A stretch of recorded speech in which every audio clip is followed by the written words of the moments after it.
Muy buenas tardes, una vez más, aquí estamos en los dos lados de la moneda, aquí estoy con mi hijo Alexis, el cual se va a unir al programa en un momento, pero antes de empezar, quiero escuchar esta canción para ver qué es lo que ustedes piensan, ¿ok? De esta canción,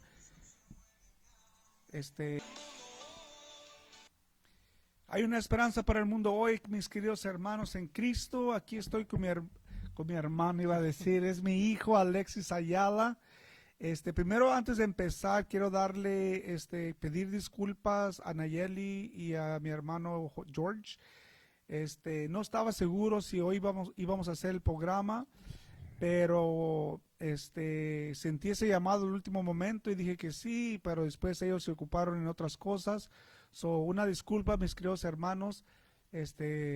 Alex, ¿por qué no empezamos con una oración breve con el Padre Nuestro para empezar, ¿no? ¿Estaría bien? Yeah, if you want to get us started and then I'll just follow along.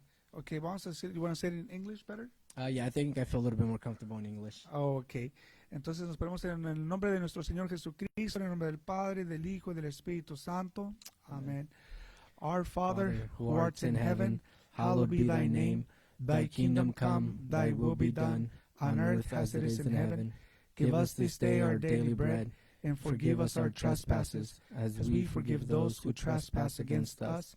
And lead us not into temptation, but deliver us from evil. Amen. Amen. Father, Son, Holy Spirit. Pues vamos a empezar este programa, mis queridos hermanos.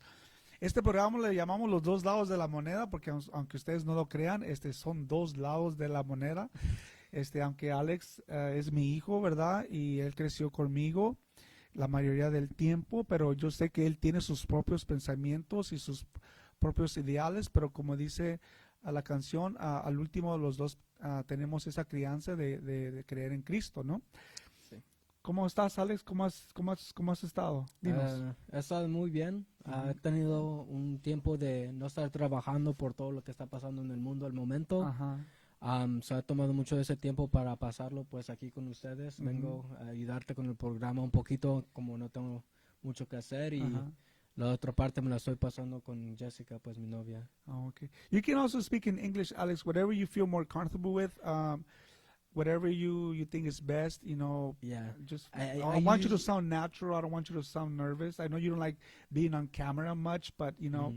Yeah. What do you what do you think? I think I'm just gonna reply to you in Okay. whatever you talk to me. So if you ask me something in Spanish, I'm probably gonna respond in Spanish. If you ask me something in English, I'm probably gonna respond in English. I think it just feels more natural like that sometimes. Okay, and also what we can do, Alex, we can do Spanglish. I don't mind.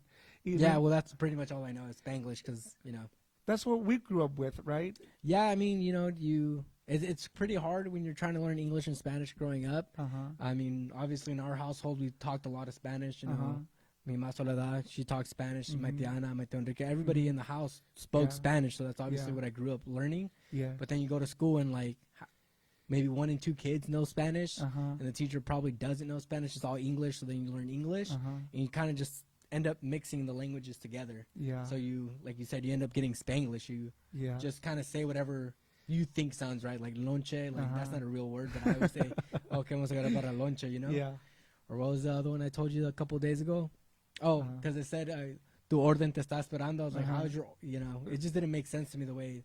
Yeah. But you know what? And that's one thing that I grew up with as well.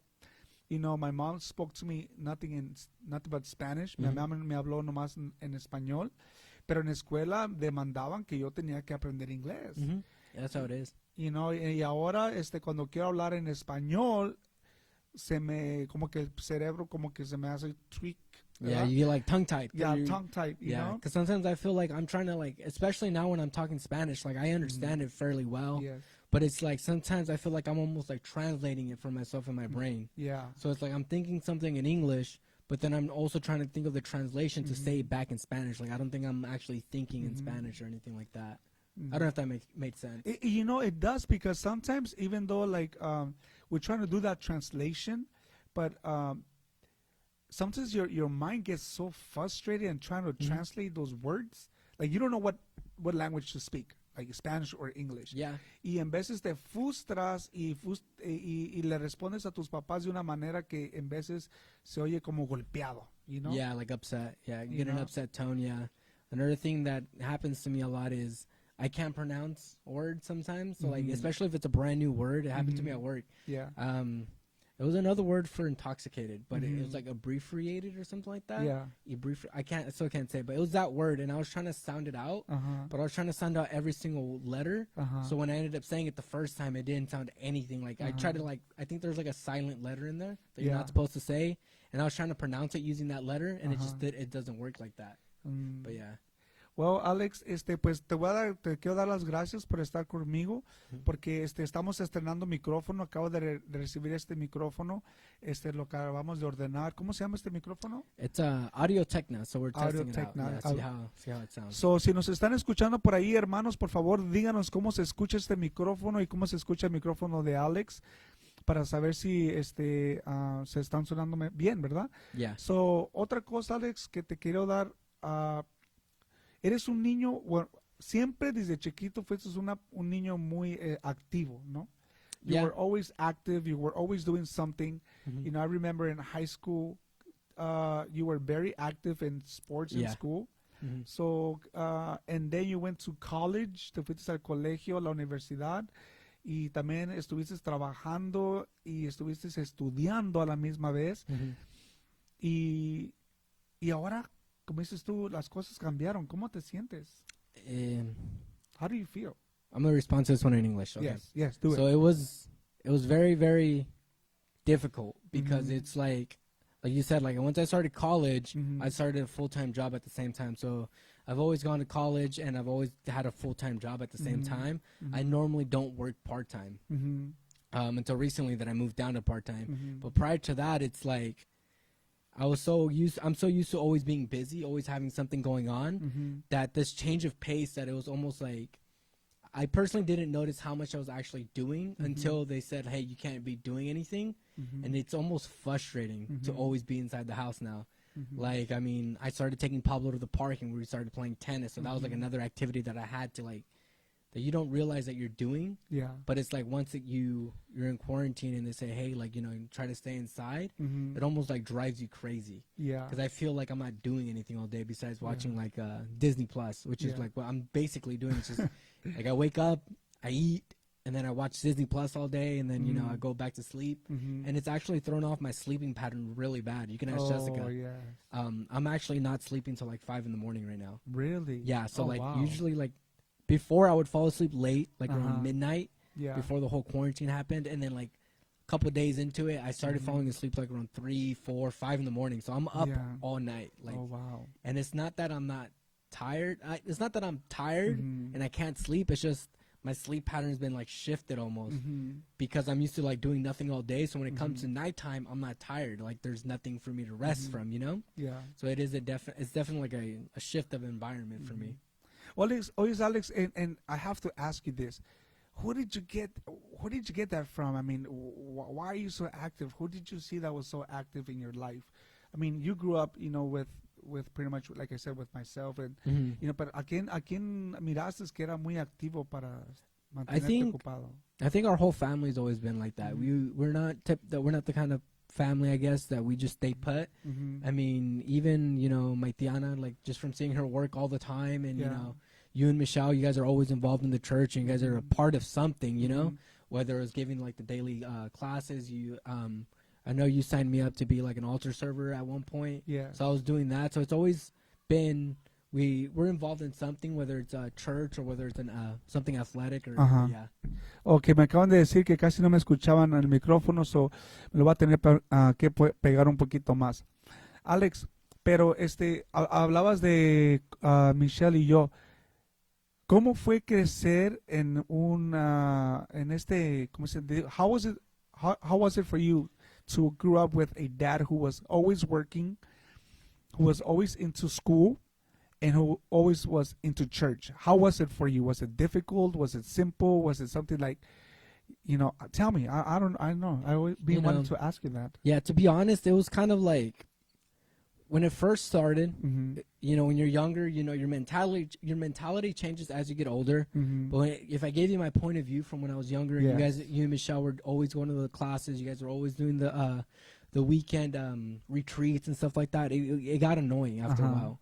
Because it's like, as a kid, like you don't realize how important it is to be at mass all the time, or the benefit or the blessing it is to be able to go to church almost on a daily basis until you get older. Then you start to like appreciate those kind of things. But at the time, it would be frustrating because it's like, man, we're going again? Like, we were just there last weekend. Like, what do you mean? Then it was from like 8 a.m. to 5 p.m., you know? And then, you know, it would get frustrating because, you know, I want to go hang out with my friends, or I want to go do something else. But it's like we were always busy doing, you know, church-related things.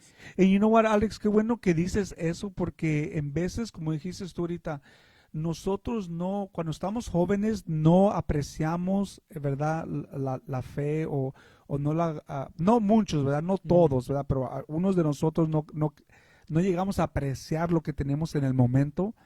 Pero ya cuando creces y te das cuenta de la necesidad de que es de conocer a Dios, ¿verdad?, entonces te pones a pensar, ¿sabes qué? You know what? I'm glad that, you know, my mom or my dad introduced me to God at least. Yeah. You know? I think I saw the biggest like shift in my mentality when both me and Sol were a part of TOB, which was Theology of the Body at Our Lady of Guadalupe. I think when we started doing that retreat, and once me and Sol got involved in our own thing like that, because at that point, me and Sol lived the retreat, obviously, for our confirmation. But after that, like, the leaders that were a part of Theology of the Body, they were able to relate to me and Sol, I think, at a much different level, you know? It wasn't like an adult trying to relate to us. It was more like a peer trying to relate to us. And then, you know, when they asked us to continue to be a part of the group and, you know, to give our own input as far as, like, talks and stuff like that, I remember I helped Luis. Luis, he was in charge of Theology of the Body. And I remember, like, I felt so honored almost. Like, it was like this prestigious feeling that I had whenever he came up to me. He's like, hey, you know, you've done this retreat twice already. I think it would be cool if you, you know, came and helped me with the talk and kind of gave me your point of view. Yeah. So I thought that was pretty cool too, yeah. That's good, Alex. You know, so Luis, si nos escuchas o alguien conoce a Luis, por favor, díganle gracias por ayudarnos, ¿verdad? Porque nosotros, en realidad, como papás, no lo podemos hacerlo todo. Necesitamos a personas que ayudan dentro de la iglesia, a que nos ayuden con nuestros jóvenes, ¿verdad? Y como acaba de decir Alexis, ¿verdad? O Alex, ¿cómo te gusta más, Alexis o Alex? I go by Alexis. Okay. Alexis is fine, yeah. Alexis, ¿verdad? Dice, pues, ¿verdad? Él se sentía honorable cuando le hacían esa invitación. So, nosotros tenemos esa responsabilidad también ahí como líderes, ¿verdad?, de la comunidad, de invitar a nuestros jóvenes a que sean parte de algo, porque ellos es lo que necesitan. Porque si nadie los invita, entonces ellos no se sienten como que son parte de, ¿verdad? Yeah. Okay. Yeah. It's different when you're giving your own input about stuff like this, you know, like usually like I just help you get set up and then I'll go inside and I'll grab a bite really quick and then I'll just check on the audio, check on the video, which I could tell we're getting a little bit dark right now. I have a whole lighting thing, but you know, we'll just get through this one and then, you know, you learn as you go. But it's different once you're like being a part of something, you're trying to give your input because now, you know, your voice is being spoken, you know, and that's one of like the biggest things about groups, I think, and this is in general for like work or, you know, retreats or anything like that. I feel like if you get everybody involved and everybody feels safe in being able to speak their opinion, you're going to get a much better result of that because then you bring in diversity and you bring everybody else's opinion into it. Yeah, y es lo que yo siempre hago con Alexis. Yo siempre lo trato de incorporar en todas las cosas que yo hago, ¿verdad? Algunas cosas sí le gustan, otras cosas no. Pero me encanta pedirte tu opinión, Alex, porque eres sincero cuando me la das y la pongo en how do you say that? In consideration. Into consideration, yeah. I put it into consideration and I go ahead and go by it, right? And I have made a lot of decisions, you know, by, you know, asking you for your opinion. Pero Alex, dime, ¿cuándo fue para ti? ¿Cuándo fue el tiempo o en qué tiempos tú has mirado la necesidad de buscar a Dios? O sea, como te dije, nosotros nomás te introducimos a Dios, ¿verdad? Te dijimos, mira, aquí está Dios. Aquí hay personas que te pueden hablar de Dios, ¿verdad? Nosotros tratamos un poquito de hablarte de Dios, ¿verdad? Pero ¿en qué momento tú dijiste, sabes qué? Le doy gracias a Dios que mis papás me introducieron a Dios. ¿En qué tiempos fue que tú dijiste, sabes qué? Gracias, Señor, por estar aquí por mí? Pues como dicen, la gente muchas veces busca a Dios cuando están en su momento más oscuro, cuando uno está más triste, cuando uno está deprimido, es cuando uno piensa en Dios más. So yo creo que para mí fue cuando, que, rest in peace, Mamá Soledad, when she passed away, I think that's when not only was my faith challenged, but I also think that's when it was also strengthened the most. Because that those kind of moments, they kind of like make or break it for you. Yeah. And luckily I was able to like reach back into my faith, and just in the back of my mind and like deep in my heart, like I know that she's in a better place. And I think if I didn't believe that she was in a better place, it would have gone a lot darker for me. Yes. So I think that's when I kind of like reached out to God the most, and I think that's when I felt like the most response from him too. Because at that point, yeah, I was saddened by it, but at the same time I didn't get like depressed about it. I don't know if that makes sense. Yes, it does. Everybody mourns. Yes. But some people do tend to fall into depression, or they tend to fall into some kind of some type of hole where they just can't dig themselves out of. Yes. Yeah. And and luckily, with time, it heals. But I think that's when I reached out to God the most, and that's when I felt the most response as well. Kind of like that reassurance that life goes on, but this isn't the end for us.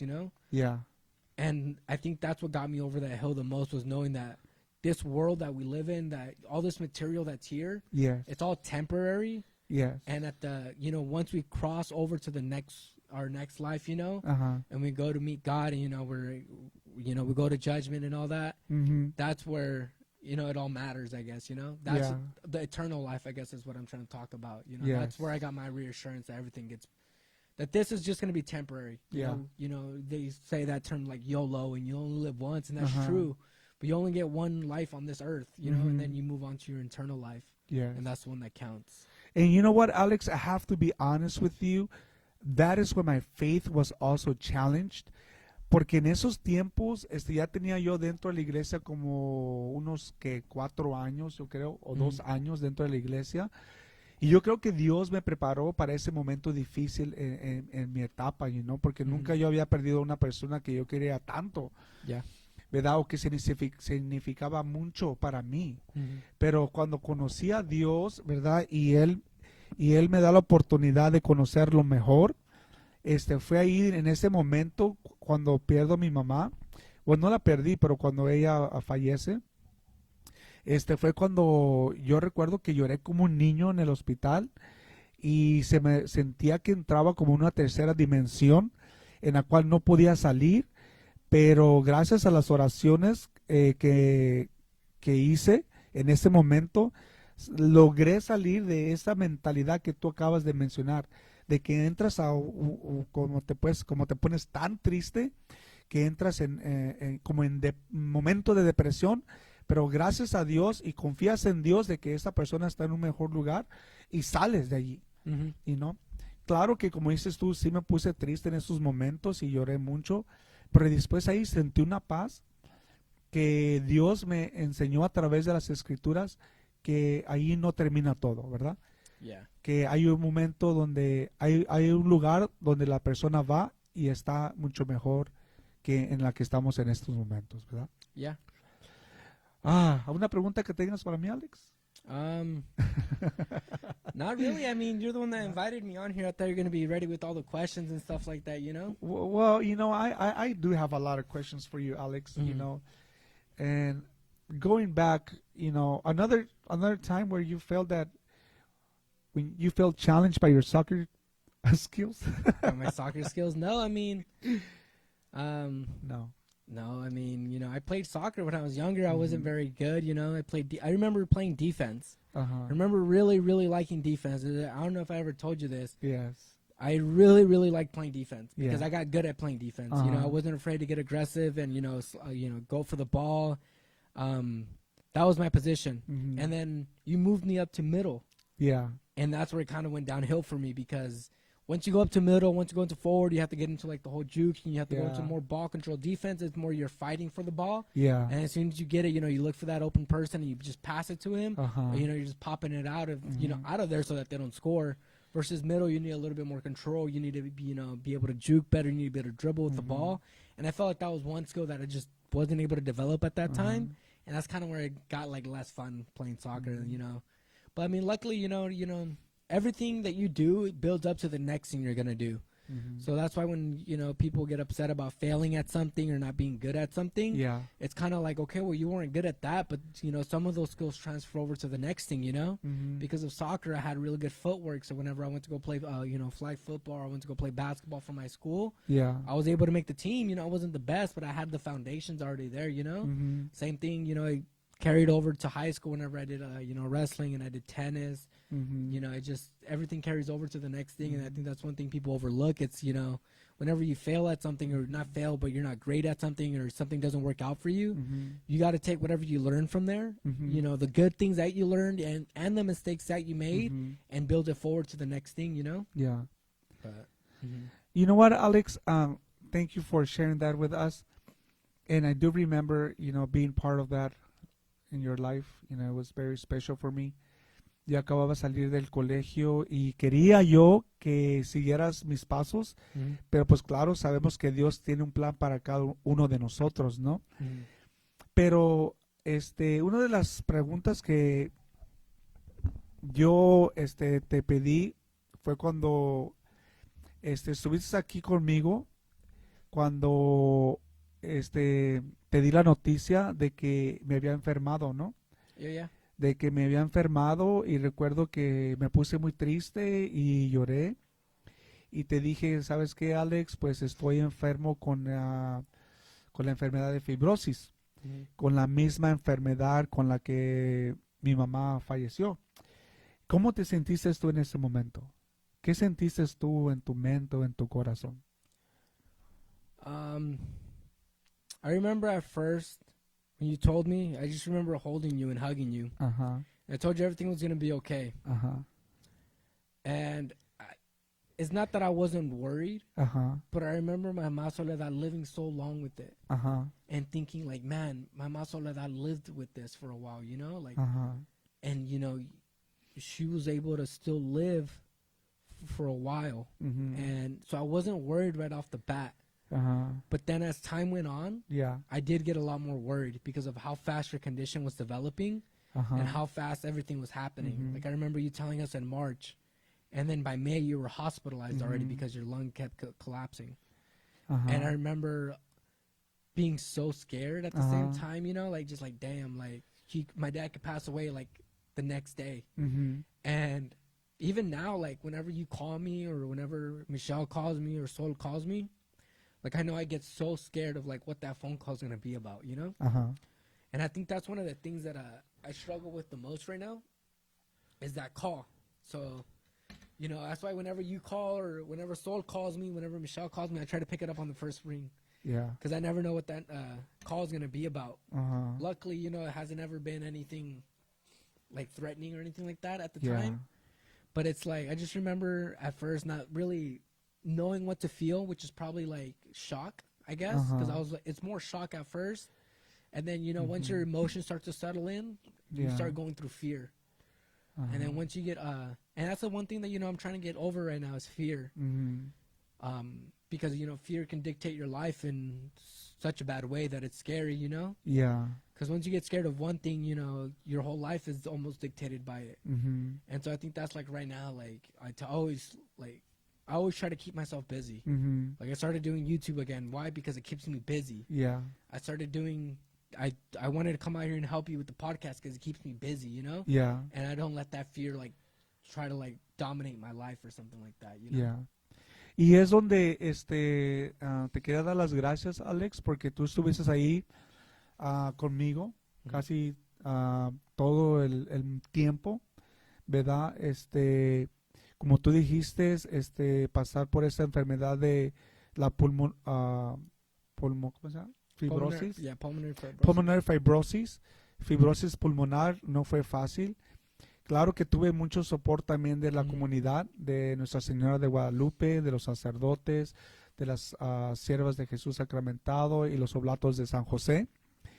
Pero el estar tú allí y yo te miraba tan fuerte, tan seguro, me ayudaba a mí también levantar mi fe, ¿verdad? Y creer en Dios.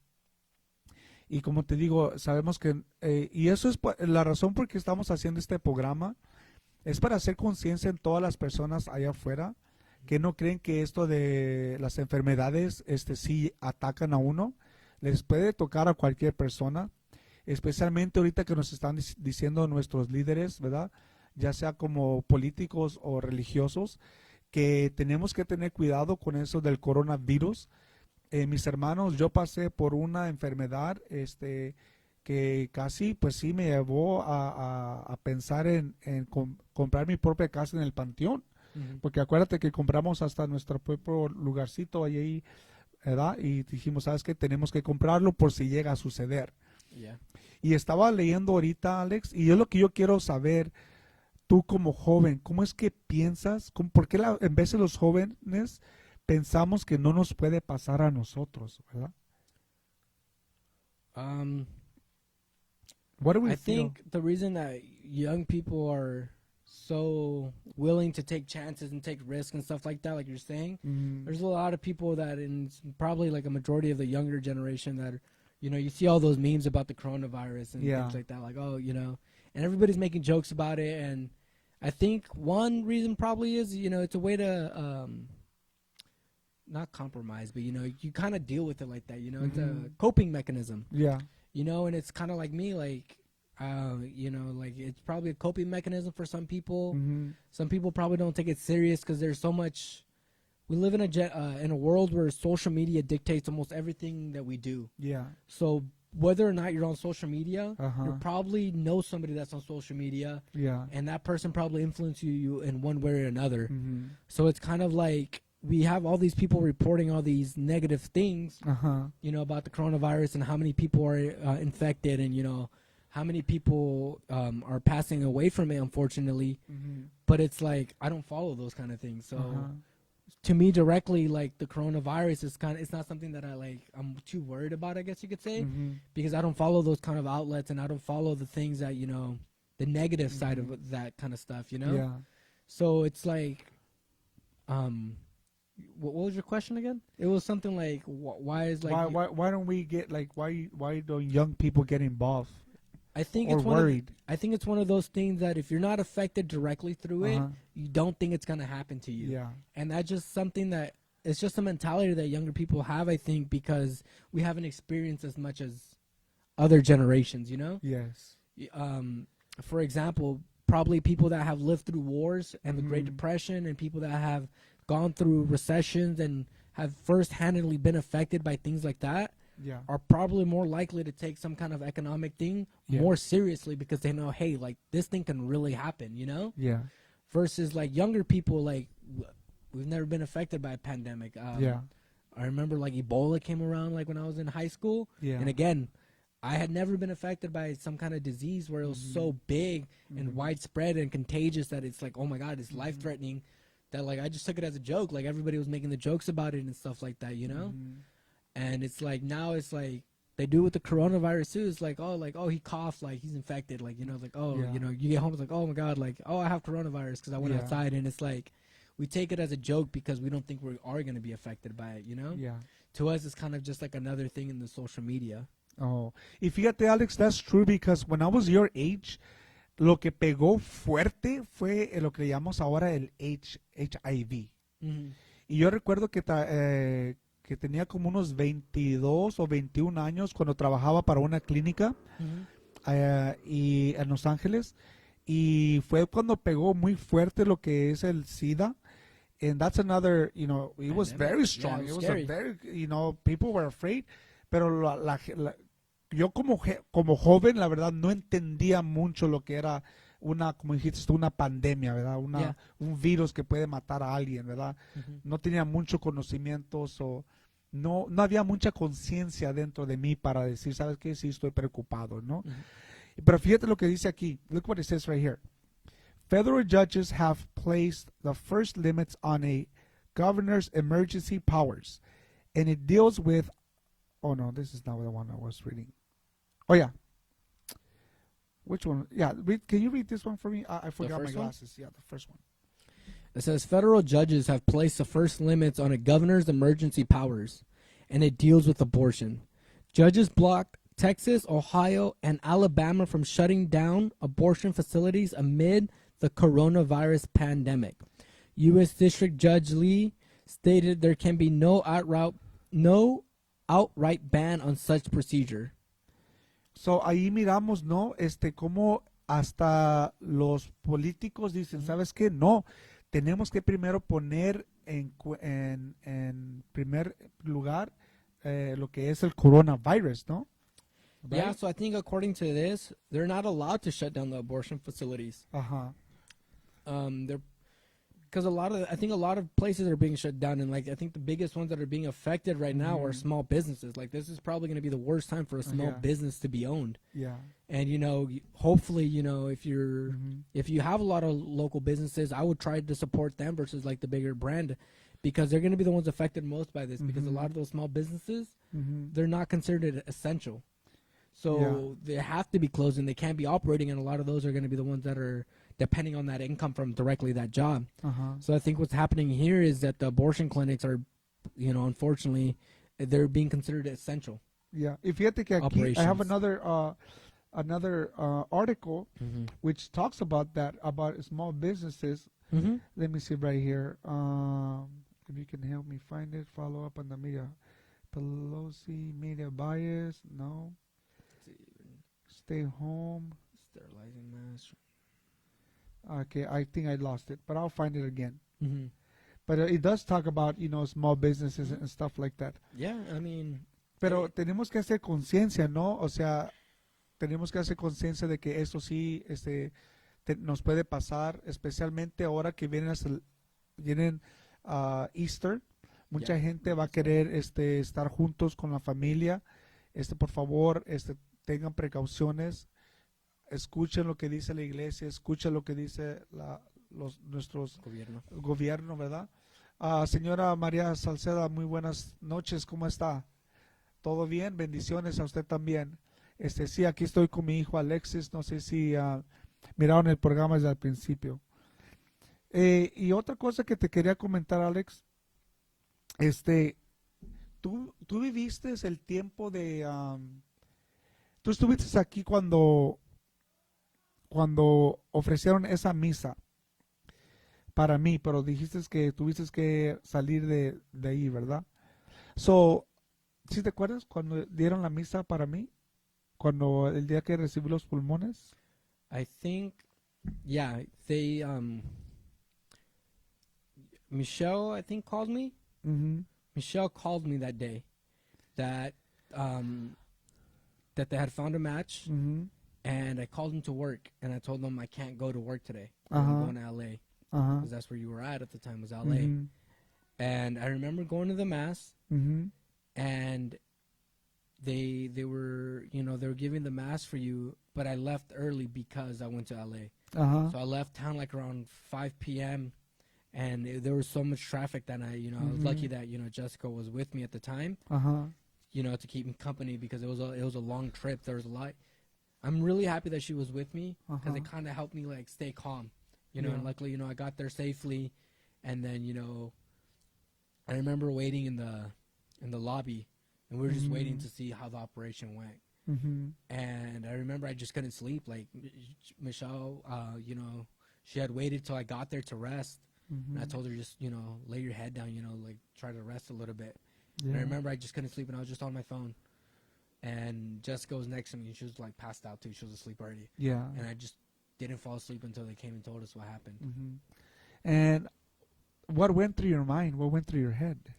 It was a moment of, it's a was really it fear? weird emotion, because when you think about it, somebody has to pass away for you to live. Yeah. So that was on my mind too, and it's like I almost felt bad. I felt sorry for the family for their loss. But at the same time, I felt so grateful that they were willing to donate the lungs, because that's what it is. It's a donation. And it's like you feel happiness, you feel fear, but it's almost like when it happened, like I had like a sense of relief, like like it's going to be okay, Yeah. Like everything's going to work out. Like we made it this far, like just relax. Yeah. And it's almost like I felt like this weight, like just come off my shoulders, like it's all right, like we made it, like we're in the end zone now. Como dicen the Marvel fans, we're in the end game now, you know. Like that's what we're at, you know. It was make it or break it. Was there any spiritual experience, like any presence that you felt then, or you just felt like? I don't know, like. I don't think there was a spiritual presence with me at the time because it wasn't on my mind. But I felt really out of it. I don't know if that makes sense. I didn't feel like I was in my body. Like I just felt like I was like roaming almost like freely. Like it was weird. Like I just felt like time was going, you know? Like I just like I would look at the time like it was just moving, like almost like I wasn't like there, but like I knew I was there physically, but it almost like I was just like going through time, like almost like just waiting to see what was going to happen. Y pues Alex, en este momento le quiero dar gracias a toda la comunidad de Nuestra Señora de Guadalupe, las cuales yo sé que tuvieron una cadena de oración de 24 horas. También supe que hicieron ofrecieron una misa, ¿verdad? En la gran asamblea. Si ustedes están viendo este video, por favor, muchas gracias. Si nos quieren poner un comentario de lo que usted, si usted participó o fue parte de eso, por favor, haga su comentario y nosotros le responderemos. Ya tenemos 40 minutos hablando, Alex. ¿Quieres ir a una canción o seguimos? Si quieres poner una canción, and then I'll get the lighting set up so that you can see us a little bit better, okay? Okay, muy bien. Vamos a continuar con esta canción.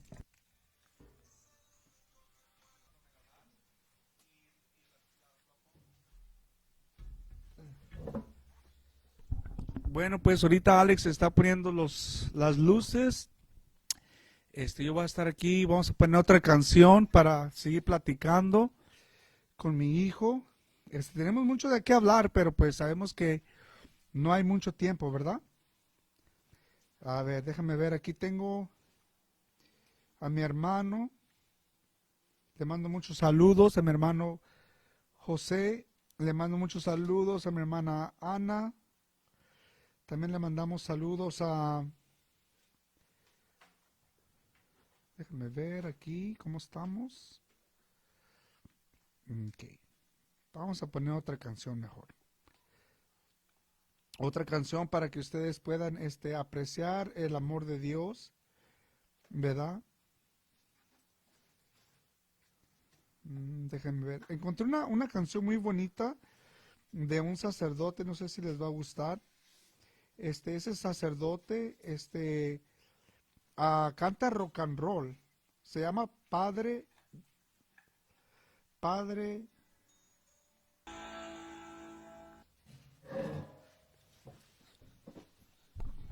Fue el padre Don José de España. Él es uno de los... lo encontré en YouTube. Si él llega a ver una vez programa, pues le mandamos muchos saludos, ¿no? Pues mis queridos hermanos, seguimos aquí en los dos lados de la moneda. Como les acabo de decir, les mando saludos también a mi hermano, a mi hermana, a todas las personas que nos están viendo, nos van a mirar o nos van a escuchar a través de Spotify, no, Anchor, ¿verdad? ¿Les quieren mandar un saludo a algunos de sus amigos, Alex? Oh, a Jorge, ¿te acuerdas de Jorge? George. Watching, George, what's up, dude? Hit us up. Hit me up whenever this whole pandemic is over, so we can, play tennis or soccer, whatever you feel like, man. I heard he's in Mexico, somewhere over there. Last time I saw on his Facebook, I think he had just finished school. Or I'm not too sure what was going on with George, but I know he's messaged me before, like just to say hi and stuff like that. So he's pretty cool. Okay. Bueno, pues vamos a dejar las noticias a un lado y vamos a seguir hablando. Déjame acomodar. Yo creo que por eso me dice Michelle que mi micrófono no se escucha muy bien. Bueno, pues estábamos hablando de que las enfermedades sí son reales, ¿verdad? Y que nosotros, pues gracias a Dios, hemos tenido alguien que nos ha introducido la fe y la cual nos ha ayudado a nosotros a sobresalir estos problemas tan difíciles, ¿verdad? O estos momentos difíciles, más bien dicho. ¿Alguna pregunta que tengas para mí, Alex, que nunca me hiciste y que dijiste, ¿sabes qué, Dad? I never thought about it. I wish you would have told me that like before we got started, because then I would have made a list of all the questions I have. And I could have been a little bit more prepared. But Yeah. honestly, off the top of my head, Mm-hmm. I mean, you know me, Dad. I was always the kind of person I still am. If Uh-huh. I have a question about anything, or if I don't agree with something, like I'm very outspoken. Uh-huh. So I kind of don't really hold things back or anything like that. So, Okay. I mean, questions off the top of my head, not really. Okay, I have a question for you. Go for it. Dime, why isn't okay? Why are I don't know if you are. You never talked to me about it, but why are you like into politics? Because I would make the general question out there like, why isn't the youth involved in politics? But then someone will say out there, well, I am involved in politics. I know about him, But then again, I want to know like, why is it that you are not involved? I don't think I'm involved in politics. Uh-huh. I don't see it directly affecting me. It's another mentality thing. Yes. Like, Okay. if it's not in my side, it doesn't affect me. But I mean, when people ask me, hey, like, what's your opinion on this or something like that, I usually give my opinion based on my mentality, and not really what other people want to hear. Oh, okay. I don't know if that makes sense. So it's like one of the biggest things. Like that's one of the reasons I know I don't like talking about politics. It's because people get so offended by politics, and it's like we've already discussed me being very open-minded. Now, I'm open-minded, but at the same time I'm very outspoken to where I don't really sugarcoat things for people.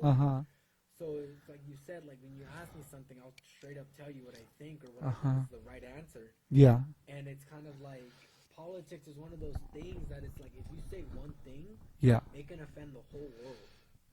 Even though you don't mean for it to offend everybody, And it's like I feel like a lot of people in politics or people that want to be in politics, it's very tunnel vision.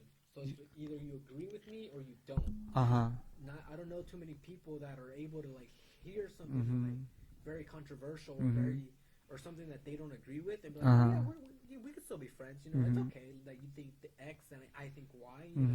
We're still gonna get along. No, when it comes to politics, sometimes I feel like it's what? What do you mean you don't agree with me? Like, or what do you mean you think like that? How can you even think like that? That's where arguments happen and stuff like that. Yeah. And that's what it comes down to. I think people forget about freedom of expression, huh? I think people forget about freedom of expression, and they forget that just like you want to express yourself or you want to express your opinion, other people want to express their opinion. You know what I mean? And when you put them down about their opinion, and make them feel like their opinion isn't valid, that's when you get less people involved in it. That's what we talked about earlier, where it's like if you have an open discussion with somebody and you're okay with them not agreeing with you, then they're 100% going to give you the honest reply. Even me sometimes, when it comes to like when somebody asks me something, especially something about politics, I'll kind of be like, oh, I don't know, like, because I don't feel comfortable. I feel like my opinion isn't going to be accepted. Yeah. So, that's one less voice that you hear. Yeah. And, sometimes, I don't know if it's an age thing or something like that, but we tend to look down on people that are younger than us. Yes. And kind of be like, people my age do it too, with like people that are in high school or that people that are in elementary school. Because we don't have similar interests or we grew up differently. Yeah. It's kind of like, you're not right, So I don't think people are wrong when they say different generations think differently, because it's very true. You have older generations that aren't as open to certain things that my generation is, Yes. And there's things that my generation probably isn't open to that like the younger generation is, I'll give you like a prime example. It's like the way we dress. I remember going to high school and like you saw me, like I would just roll out of bed. I didn't care how I looked, Yes. I would roll out of bed. Sometimes I would wear my pajamas to school, I wouldn't do my hair. I wouldn't, get dressed. And a lot of my friends were like that. They wouldn't get dressed. They wouldn't put on makeup. They wouldn't, get all, ready to go to school and stuff like that. And, my mom told me, it's like, Alex, like that's weird to me. Like, yeah. Like growing up, you would get picked on if you go to Yes. school like that. If you went dressed, you know, not dressed up or not putting an effort in how you look. Versus me in high school, I was kind of like, I rolled out of bed. Like, there's plenty of pictures of my hair being all nappy and stuff like that. Because I didn't really care. And, like, nobody ever, like, told me anything. At least my friends in my generation, all of my peers, they wouldn't think that was weird. They were like, oh, like, that's just him. He's just doing him, you know? Yeah. So, Porque pues esto es parte de los dos lados de la moneda, ¿no? Porque él tiene su manera de pensar, como les digo, yo tengo mi manera de pensar. I have my way of thinking. Of course, it has to do with age, you know. I always tell Alex, you know, you think more mature than I did at my age, you know. But then again, you know, that's why I like talking to Alex a lot. Alex, ahora, so eso fue la política, ¿no? We already know. And you're probably going to give me the same answer for religion. How can we engage, your personal opinion, how can we engage more youth into their faith? How? Because we tried everything. And, I mean, you even said it yourself. Tú tuviste a una persona que sí te hizo que te interesaras por involucrarte en lo que es tu fe. ¿Qué es lo que tenemos que hacer para involucrar a más jóvenes a que se involucren en su fe o que empiecen a creer?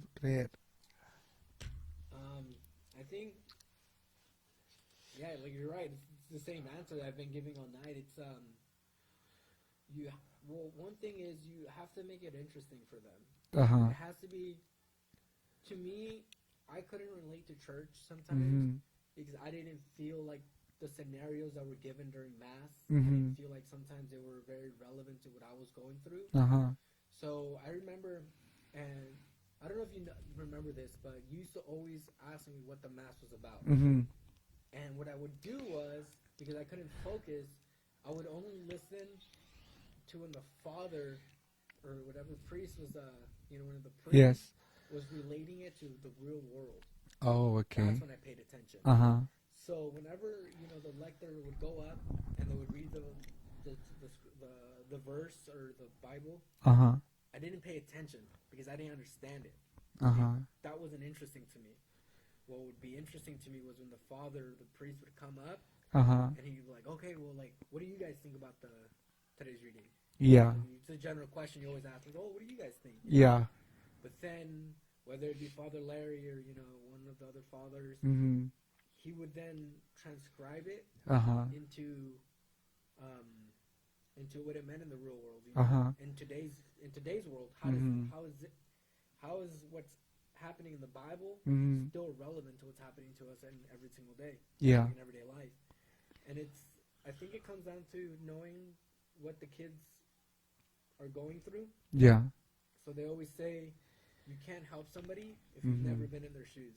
Yeah. If that makes sense. Yes, it does. So it's like, if I come to you with a problem and you've never dealt with it Yeah. in the past, you're probably not going to give me very good advice, or I'm probably not going to believe you because I'm like, this guy doesn't know what he's talking about. Yeah. Or X doesn't know what he's talking about. So I think if you want to get the youth involved, you have to make it relevant to what they're going through. Yeah. And you have to make sure that they're almost entertained. Because a child's attention span is so low. Even an adult attention span is so low. They say, if you get bored more than, like, I think 15 seconds, you're probably changing the channel. Yeah. And it's true, that's how a kid works. So I think, part of it is, explaining to the kids the importance of being there. Yeah. But not making it something that's like, oh, my God, I have to go again. Yeah. Like, it wasn't like that with TOB for me, When we did TOB, it was like, oh, my gosh, like, it's our turn to go, on Friday to TOB, Yeah. I'm not sure what they did, to be honest.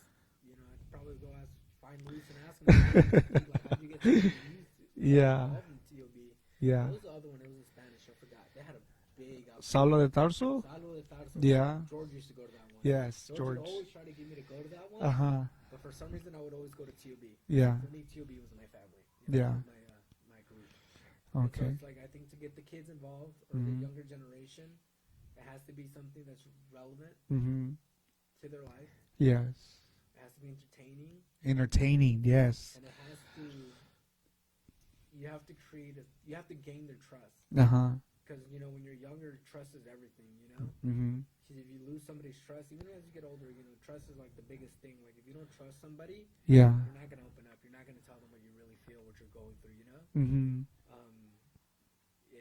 that'll relate to anything, whether it's your parents, whether it's, you know, your youth group leader, or whether it's work, you know. You know, I always tell people I have one manager, and that manager knows everything about me, you know. Yeah. From A to B, and it's like, why? Because I trust them about it, you know. Same thing with like you and my mom, you know. Like I'm not like scared to bring up questions to you guys, you know. Like or even Michelle, like it's gross, but like even with Michelle, like when I'm sick, like I trust Michelle so much on her judgment when I'm sick that it's like I express every single little thing that I'm feeling to Michelle. Versus like with you, like sometimes like I don't feel comfortable like expressing like how I feel when I'm sick because I don't know if you're gonna understand it, you know. And it's like with Michelle, I trust her so much that when I'm sick, I always like being here because I know Michelle's right there. I know if anything wrong is happening or anything bad's gonna happen, you know, Michelle's gonna know what to do right away, you know. And it's like when I was sick, like from my stomach, I was here every single day for the whole week. I remember. I always ask Michelle, like, hey, is this normal? Like, hey, like, what do I do? Like, hey, like, this is happening. Like, Michelle would just, like, you asked me this, like, it's the same answer. It's fine, okay? Like, you're okay, you know? Things like that, you know? I think you have to make sure that you build their trust with the youth. Because trust will go a long way. Trust will go a long way with kids. You know, you're right, Alex. You know, and it goes both ways. You're right. We have to gain people's trust and the youth, and that's what the church wants. Is the church wants to serve the youth. Why? Because they're our future. You know, if we don't do a good job with our future, with our present, then our future is not going to be that good. You know, and we don't want that. We want our youth to be involved. You know, like right now, I could have done this podcast by myself. I could have just talked about, you know, marriage or children or something, and I could have just do it myself. But I say, you know what, I'm going to involve someone else. And luckily you were here. Who was that? Jessica?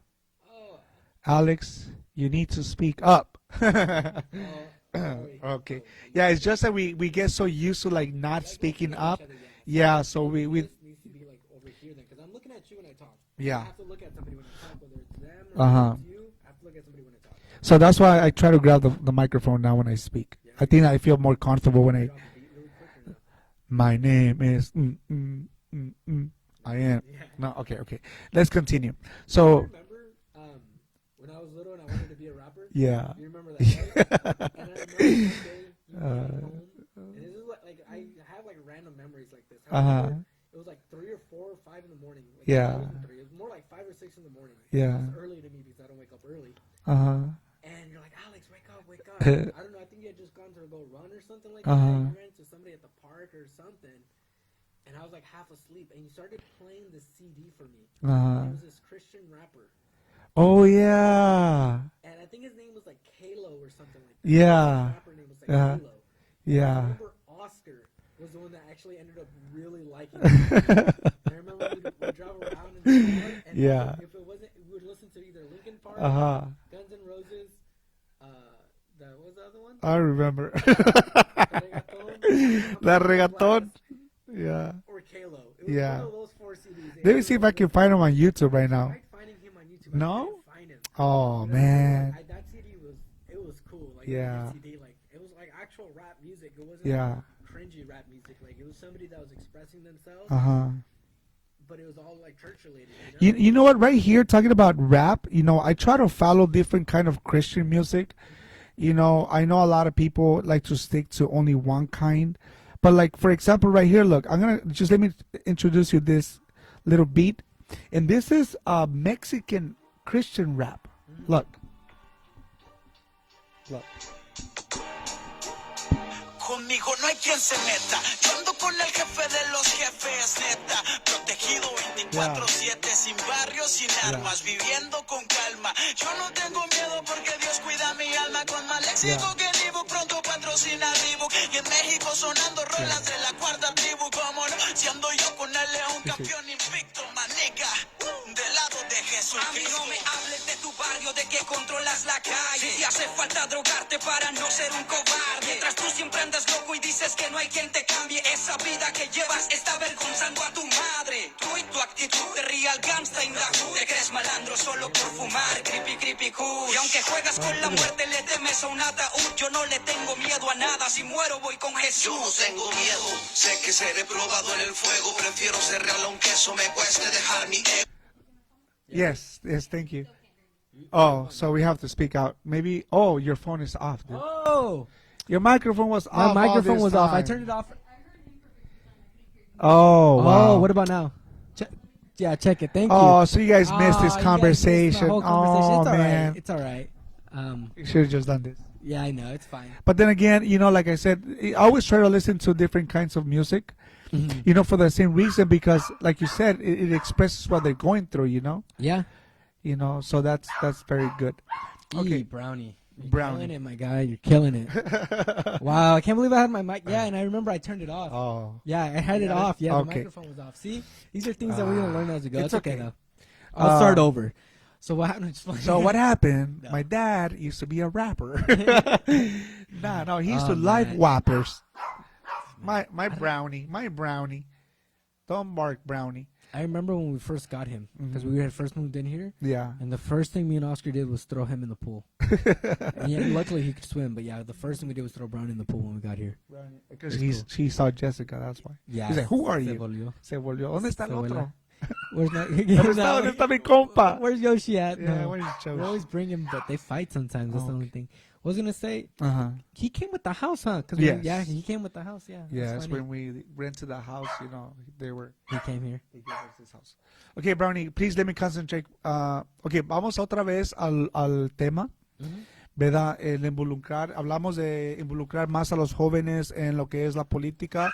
¿Por qué? Porque tenemos que expresar nuestras opiniones ahí, aunque no quieramos, ¿verdad? Sí. Y también tenemos que involucrarlos también en lo que es en la fe, ¿verdad? Porque si primero tienen que conocer su fe para poder formar su conciencia basado en lo que es los mandamientos, los sacramentos y por qué la iglesia piensa de la manera que piensa, y después ellos ya con una mentalidad más madura pueden ir a expresar sus opiniones y no a través de la política o el voto, porque es muy importante hoy en día.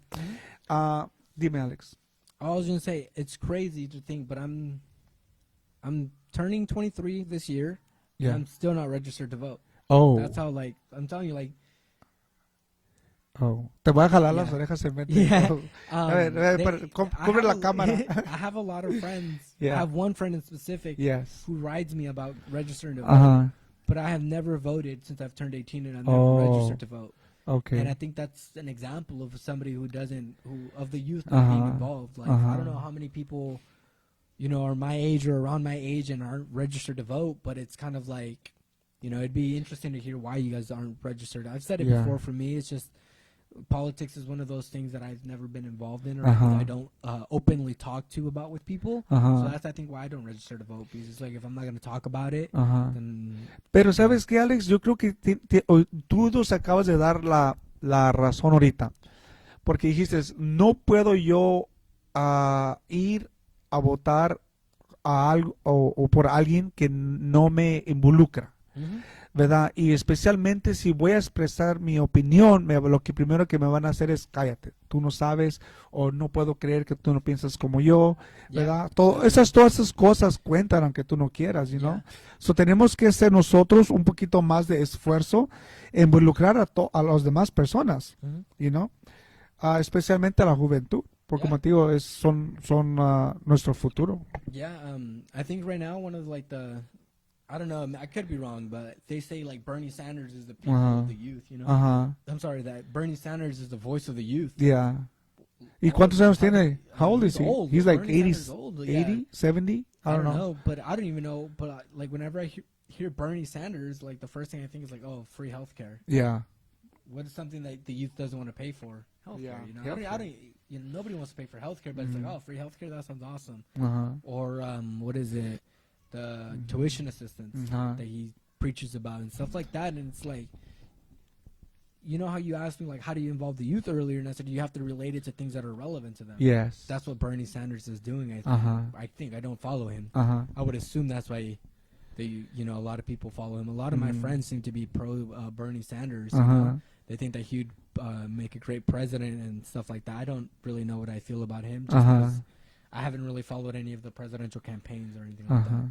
Well, Alex, I encourage you for you to start doing it. Mhm. You know, not that you will, but I encourage you. That's all I can Yeah. do. You know, I can always, like I always done it with everything. Mhm. Lo siempre te, I have encouraged you to get involved. You know, yeah. get involved.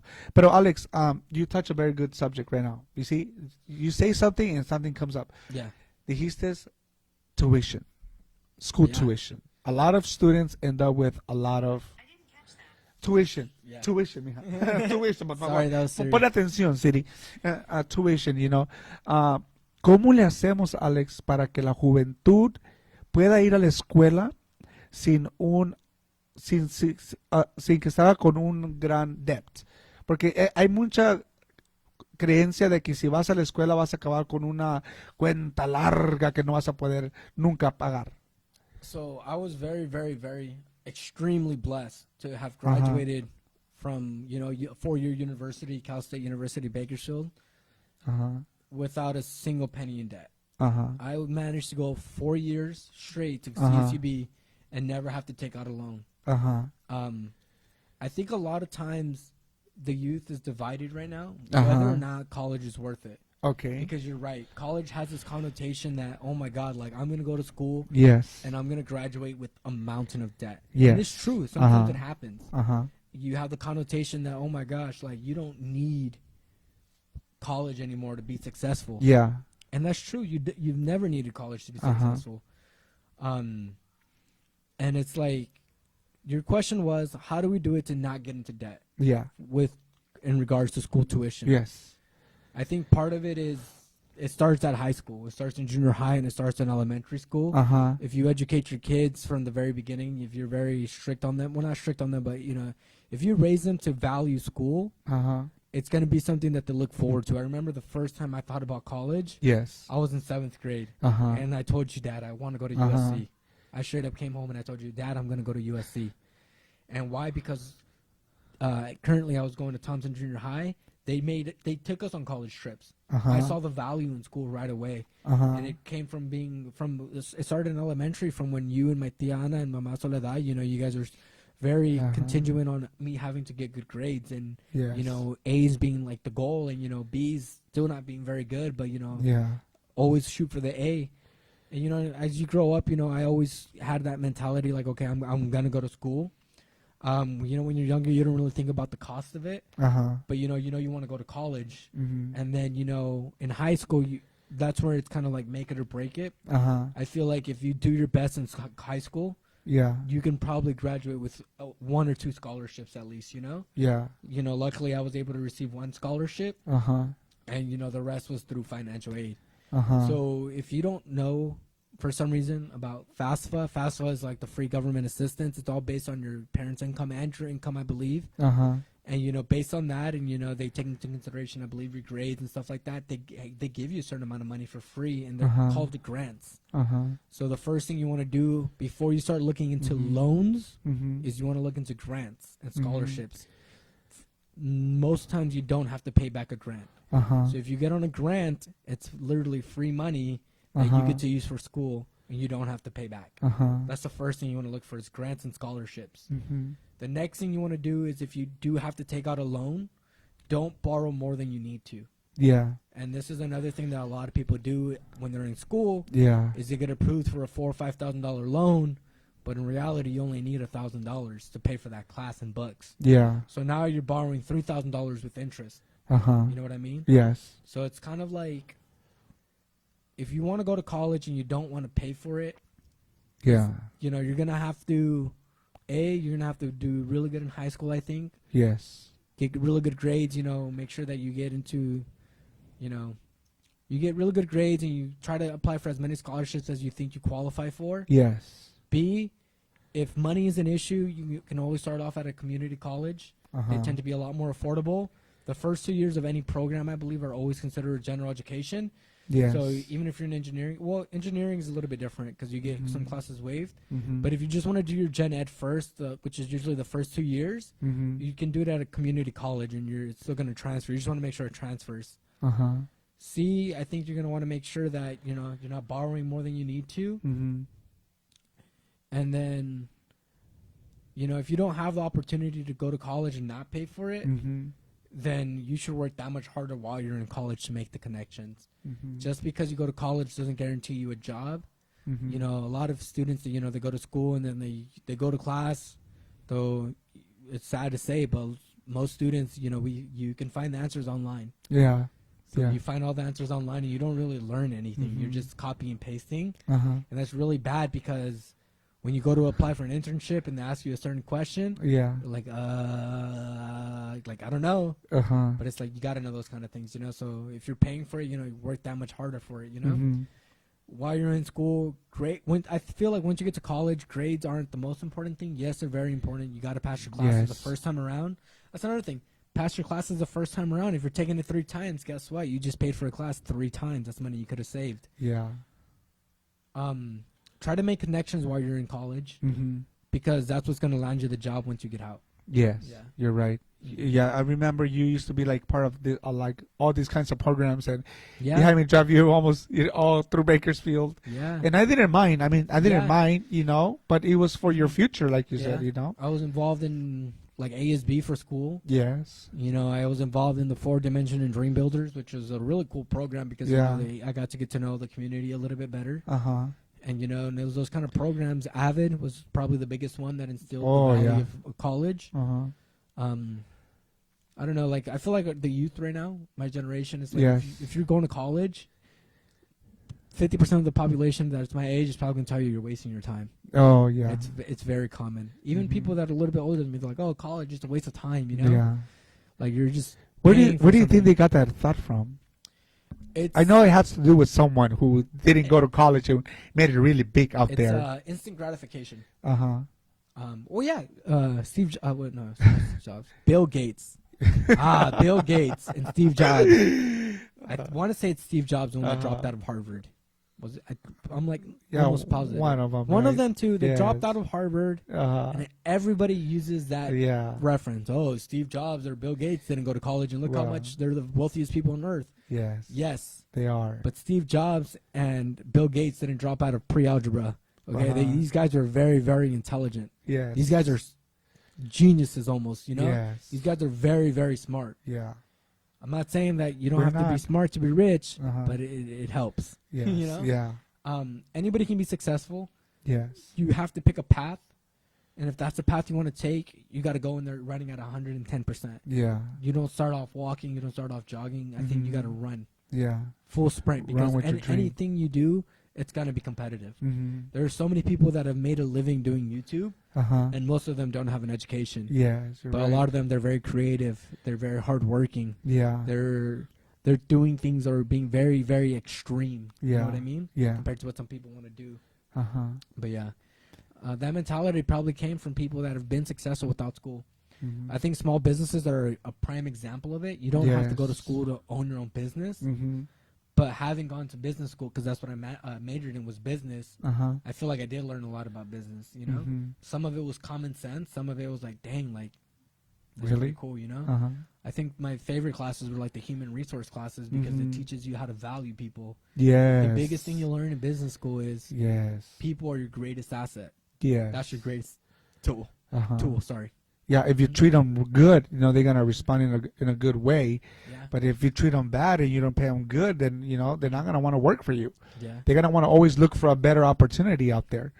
You know, and I have to say that I am very blessed to be where I'm at. You know, but like you said, I've been working and, you know, going to school and working at the, you know, at the same time and holding my family and holding my faith, you know, and I'm where I'm at, not thanks to my intelligence, but it's thanks to God, you know, because he's the one that, you know, really made me who I am now. You know, I went from Moy to Juan Pablo to now Mr. Ayala. I don't, Yeah. ni me la creo, como dicen, Yeah. you know, ni me la creo, you know. I think that's so crazy still Yes. because I feel like as a teacher, you've made like believe it or not, you've made a huge impact on your students Uh-huh. because I always get parents and students Yeah. at my own work Uh-huh. that talk to me about you. Uh-huh. Like, oh, you're Mr. Ayala's son, huh? Yeah. yeah, I am. Like, oh yeah, he's my teacher, and they talk to me about you. Oh, really? Yeah. Oh, wow. I've had a few, and then I've actually had one customer who's been very, very loyal to me, and she always comes to me, and it was because you were her son's teacher. Oh. Yeah, so she always comes to me, and I always help her at work. So it's crazy the kind of impact that teachers make on students. Yeah, and I always try to be as humble as I can. You know, like I said, I'm not the most intelligent person out there, but like you said, hard work pays off sometimes, you know? Yeah, I think I think the key to success is dedication, hard work, and, you know, not being afraid to fail. Yeah. I felt so many times, you don't know. And I cried on my knees. It's stressful. I mean, it's yeah, I mean, I want to cry. I mean, I went in thinking that I was going to be an engineering major, you know? Yeah. I did electrical engineering for 2 years. Yes. And I would get so stressed out about how hard those classes were. Yeah. You know, but part of it was my heart wasn't in it. It wasn't what I really wanted to study. Yeah. And then the other, you know, so I thought, you know, when I switched my major, I was going to be super happy. But I got really upset when it was very difficult for me to declare my major change from electrical engineering to business. Simply because it was one of those things that is like, I wasn't used to failing academically. Yeah. And like literally, I failed out of electrical engineering because I couldn't pass math. I got to calculus 3 and I could not pass that class to save my life. Yeah. I took it 3 times and I couldn't pass it. And it's like that was the first time that I had failed academically in math. And it was so depressing. Yeah. I took that failure so hard. And it wasn't until I realized, like, hey, like, it's okay, you know? Yeah. Like, just take what you learned from engineering Yeah. and go move forward, you know? Yeah. Luckily, like, since I had pretty good math skills from engineering, Yes. and I went to business and I started came into like a finance and stuff like that. There's math involved in finance, you know? So it's kind of like it built up to it still, you know? It kind of worked out. Yeah, you know, I tried, you know, like I said, many hats, you know, but I felt called to become a teacher, not just a teacher, but a Catholic teacher.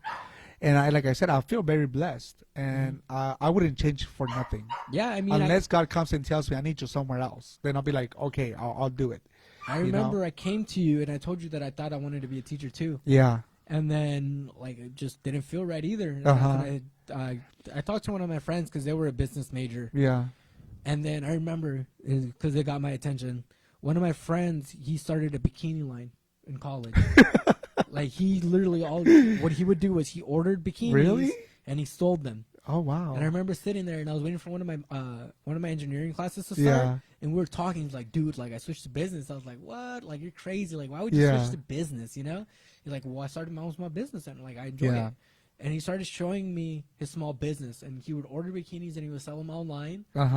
And then I was like, dude, this guy's freaking insane. Like this guy's crazy selling bikinis. Now, like whenever I do run into his Instagram or anything like that, like he's posing with models. No way. And now he has people making like his own bikinis. Like he's making original like bikini or swimwear lines. He's making original swimwear lines. Yeah. And he has models like internationally too. Like he has people in like Italy and he's shipping out like international now. Really? I don't know how this pandemic has affected his shipping, but like 2-3 years ago, like it was running hot. Wow. Yeah, and he was working for himself. Like he'd wake up, do his orders. Kick back the rest of the day, do what he had to do, you know, take care of his business. And that's kind of like where I'm in the process of doing too. You know, it's like, you know, you work for somebody and you're building. This is one of the biggest things that small business owners are going to tell you. It's like you work for somebody and you're building their dream. Yes. You work for yourself, you're building yours, you know. And that's, I think, one of the biggest things that you have to realize. Yeah. Yeah, that's true, Alex. Well, Alex, I know that, like you said, you know, don't be afraid to fail. That's pretty much that's one of the biggest ones, yeah. Because and when you fail, you know, like you know, you can ask Michelle, you can ask anybody. You have a very very high level of confidence. Yeah, it's almost like a cocky look, and it's. I think if you have low self-esteem, or if you know you're struggling with low self-esteem, I would really look into trying to build your self-esteem. Yeah, because your self-esteem is at the end of the day, somebody can call you trash, somebody can call you bad names, but how you view yourself, that's what's gonna matter at the end of the day. Yeah, because I feel like if you don't value your own self, you know that's got to be really, really hard on yourself. You know. Yeah. And that's why God is there. You know, God is there for you all the time. I always tell Pablito, don't worry about it. God loves you. Yeah. Don't worry about it, man. Yeah. Regardless of, no matter what people think about you, God loves you. Mm-hmm. Wow, Alex, we have an hour and a half talking already. Yeah, wow. It comes out naturally, I think. Yeah. I'm telling you, we should do this almost every week. I wouldn't mind helping you, but the only thing is, for next week, you got to give me a topic so I can prepare for it. Okay. Because I felt very underprepared. Yes. I'm kind of just spitballing, like whatever comes to mind. Which is good, too, because, you get more honest answers like that. Yeah. But that's radio. That's radio. You don't prepare for radio. Yeah, but it's always nice to have a script. Or, like, let's say you tell me, is what, that Alex, a movie? Yeah. We're going to talk about marriage. Okay. Something like that. Well, so give you a topic. I could spend a week, just thinking about it to myself, like, man, marriage. What does marriage mean to me? Yes. Why do people get married? Or why don't people want to get married? Or, part of marriage comes divorce, unfortunately, Do you want to talk about marriage next time? We can if you want. Really? I have the script right here. It's already here for you. Look. It's already here? Yeah. It's already here for you. You can take it, study it, and let me know what you think. Of the topics, Yeah, so what I think is marriage? That'll be our What is marriage? Talk 1, yeah. That's the one that I had for you, but I was like, I don't know if Alex is going to like this one. Yeah, like I said, I always like being prepared. And I think that's one of my biggest flaws when it comes to doing media and stuff like that. Yes. I think I need things to be perfect. So and you've seen it, like when things aren't going perfectly or things aren't working the way I want, I get frustrated because it's like I feel like, and that's one of my things, and something I did learn in business school too. Is like I'm one of the type of people that it's very controlling. So I feel like if I'm in control, things are gonna run perfectly. Yeah. And when they don't run perfectly, I'm that much harder on myself because I'm in control.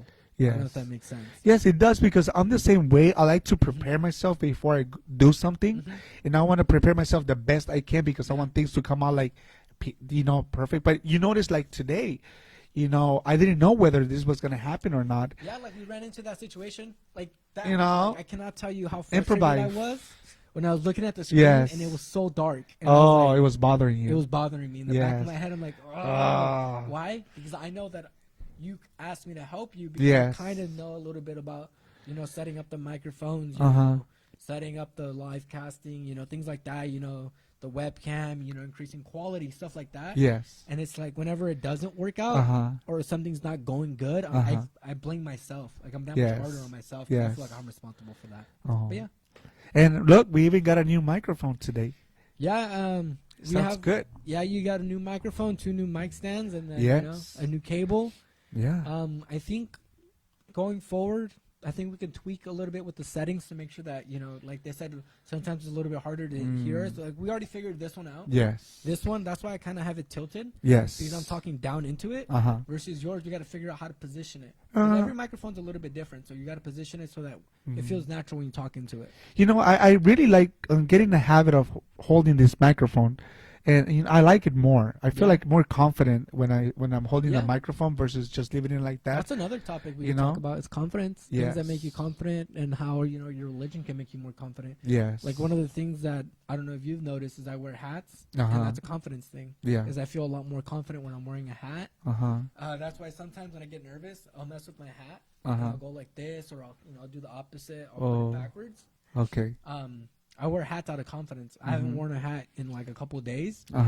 But I made sure I brought my hat with me today because I knew I was going to be in front of the camera. And like I've told you, like sometimes it's hard for me to be in front of the camera. Yeah. Well, Alex, I think this will be it. We can go on and on and on and talk about more topics. Yeah. But why don't we leave that one on the table then? What is marriage for you? Or what is marriage according to the church? And we can talk about it next week. And, I really like what you said. Why don't people want to get married through the church? That would be something that we can discuss. And we should encourage everybody to do it, though. Don't you think? Yeah, definitely. I think there's 2 types of marriage. There's, like you just brought it up, and that's something we can mention is there's marriage through the Catholic Church or through church. Yes. And then there's marriage, which is the civil, which is through the court. One is honored. I believe if you get married through the civil, it's not technically honored through the church, correct? Because you still have to get married through the church. Yes. Versus, or I don't know, does the government honor you or marriage if you only get married through the church or not, Do you still have to file it civilly, or are they going to honor that, Things like that. Okay. That's an honest question. I don't know. Yeah. I don't know if you get married through the church, if it counts through the government too or not. Oh, I don't think they recognize it. No, you still have to file civilly. Yeah. Oh, that's a good question. You should have waited to answer it. Yeah. But that's okay. Well, we'll cut it, and then we'll cut it short. Well, muchas gracias. Esperemos que les haya gustado este programa. Tratamos de hacerlo más en inglés y en español, lo más que pudimos. Los dos somos bilingües, los dos entendemos español, los dos entendemos inglés, los dos nos podemos comunicar, pero sale natural, o sea, tenemos que hacerlo como salga, porque si tratamos de ser alguien que no somos, entonces la gente se va a dar cuenta, va a decir, él no habla así, ¿no? O sea, oye, mejor que hable inglés o mejor que hable español. Es mejor como te salga. Si te sale en inglés, pues hablas en inglés. Y si te sale español la información, pues la decimos en español. ¿Alguna cosa que quieras decir antes de irnos, Alex?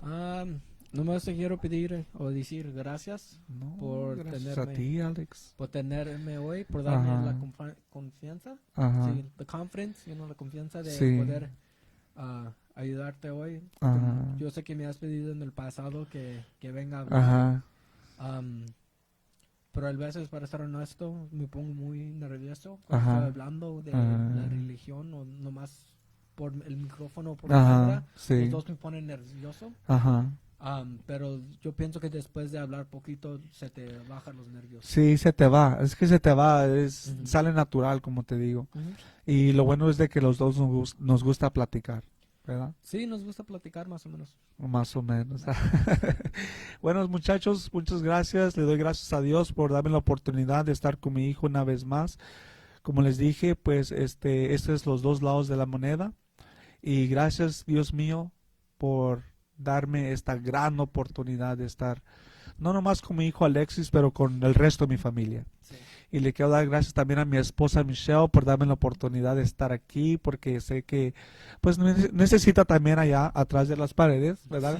Con los niños, tenemos casa llena, pero pues esto fue los dos lados de la moneda y nos vemos la próxima semana, porque ya se comprometió Alex de que va a venir a hablar de lo que es el matrimonio según la Iglesia Católica. Está bien. All right? Hasta luego. Hasta luego. Nos vemos. Dios los bendiga. Vamos a dejarlos con el rap. ¿Qué te parece? Mientras que cortamos un ratito. Ok. Y nos... Sigo que el camino esté muy feo, porque la fe que yo tengo no la tengo en lo que veo. No dejaré que nada me tumbe, que suene y que retumbe, que tumbe las murallas y costumbres. No dejaré que el mal me derribe, y si llego a tocar la lona, desde la lona gritaré Cristo vive. No surge producto.